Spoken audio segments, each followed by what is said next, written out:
backstage. Again, 35 years old, mother of two. First of all, are you comfortable talking about your story? Is this something you're comfortable with? Yes. My understanding is around age 20, started using Vicodin and recreationally, once a week or so. I wonder if you could tell me what sort of happened at that stage in your life? How did things progress from there on? Well, I think my path into addiction, which eventually was heroin addiction, is pretty similar to a lot of people's stories. They start out with the Vicodin, low milligrams, not knowing how addictive it can be, using it recreationally until then they need it. That's what happened with me. It slowly happened from weekend to then needing it throughout the week, needing something to go to work. Eventually, I needed something stronger than the Vicodin. I was doing Oxycontins, Dilaudid, things like that, until then it eventually led into me doing heroin. Can you talk about that? When you say it eventually led to heroin, what does that mean? Well, I was physically addicted, and the higher milligram things like Oxycontin and Dilaudid, to me, are pretty much like heroin. They're like synthetic heroin. They're almost as strong. So when it came to the point and I couldn't find those kinds of pills, I had to go to the street to prevent my withdrawal symptoms so that I could participate in my daily life, my children, getting them to school, me going to work. So that's how I got into using the heroin after the pills. You have two children. Yes. And you were doing this in order to be able to function, it sounds like. Yeah.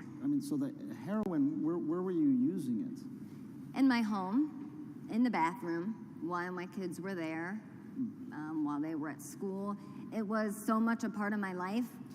It was a part of my life. You know, it's crazy to think about now, the things that I did, but it was necessary, or I wouldn't have been able to function. Who do you call, if you will? I mean, what did you do when you started to get help? Where did you even begin? Well, I tried a few times on my own. It didn't work. I personally couldn't get through the withdrawal symptoms. I couldn't tough it out. I know some people can. I couldn't do it. This last time has been the most successful recovery for me. I've been in recovery about a year, and I thank you.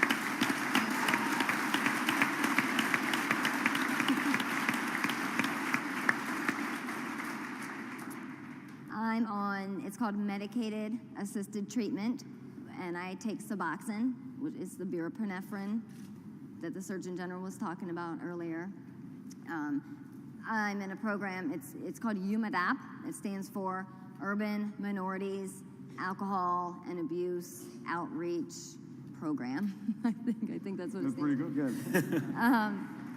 And that's where I go, and it's very intense.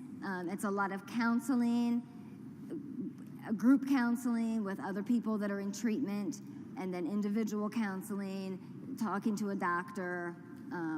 It's just really good. It's really worked for me this time. And again, I preface by saying talk about what you're comfortable talking about, but did you have interactions with law enforcement? Yes, quite a few times. What happened? I've had to steal. So I've stolen from department stores and to feed my habit. I've been involved in drug busts a couple times. So, yeah. But when you talk about this medically assisted therapy, you're essentially using one type of medication. It doesn't give you the same sort of euphoria or high, but to help you wean off of the heroin in this case. Is that right? Yes.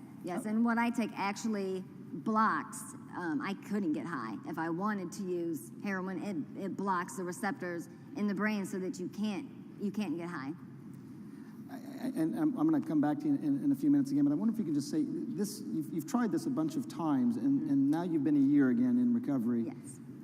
Is there something that worked this time? I mean, for people out there who say, it just doesn't work for me, I've tried, it doesn't work. What worked this time for you? I think this time I wanted it, more than anything, and taking that step forward along with the support that I get from my family and UMADA, advocating. I mean, this helps. Getting out there, telling my story, and helping other people helps me, and it makes me want to stay in recovery and keep doing what I'm doing. Great. Well, thank you very much. Thank you.